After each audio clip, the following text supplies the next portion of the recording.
New York টাইমসের রিপোর্টের আমাদের কাছে যেটা স্পষ্ট হচ্ছে যে বাংলাদেশে আসলে ওনারা বলতেছেন যে এখানে একটা চরমপন্থা বা উগ্রপন্থার সুযোগ তৈরি হয়েছে নতুন যে পরিস্থিতির কারণে, হাসিনা চলে যাওয়ার কারণে। আমরা মনে করি যে এটা সুযোগটা নিতে দেওয়া হবে না। এটা আমাদের সরকারের পক্ষ থেকে অবস্থান আছে, এই সুযোগ কাউকে নিতে দেওয়া হবে না। বরং বাংলাদেশের যে গণতান্ত্রিক ব্যবস্থা আছে, এই গণতান্ত্রিক ব্যবস্থা সুরক্ষা এবং গণতান্ত্রিক পদ্ধতিতে দেশ পরিচালনার ক্ষেত্রে আমরা খুবই বলিষ্ঠ ভূমিকা রাখব এবং আমরা রেখেছিও বটে।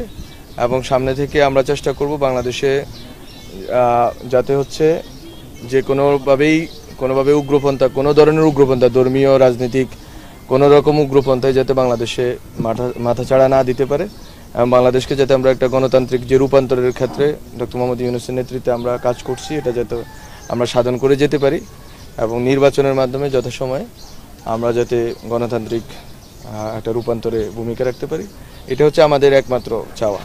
কোনোভাবেই উগ্রপন্থার অবস্থান বাংলাদেশে হবে না।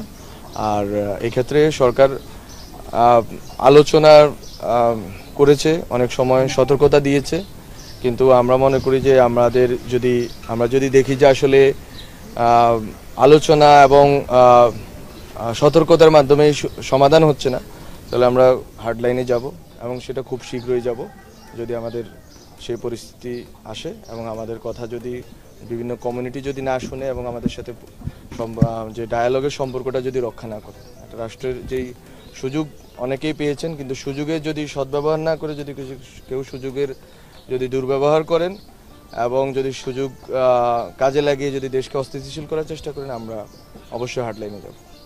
ঠিক আছে, একটাই কোশ্চেন নেওয়ার ছিল, বেশি আর কোশ্চেন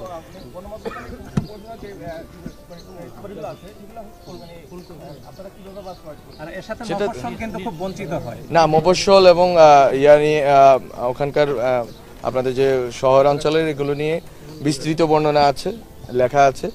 মাত্র তো এটা আসলো যে সংস্কার যে কমিশনের পর্যালোচনা এবং তাদের প্রস্তাবনা, আমরা এটা স্টেক হোল্ডারদের সাথে বসে আমরা এটা আগাবো এবং আমরা যতদিন আছি এর ভিতরে আমরা চাইবো যে কিছু গুণগত সংস্কার করে যাওয়ার জন্য।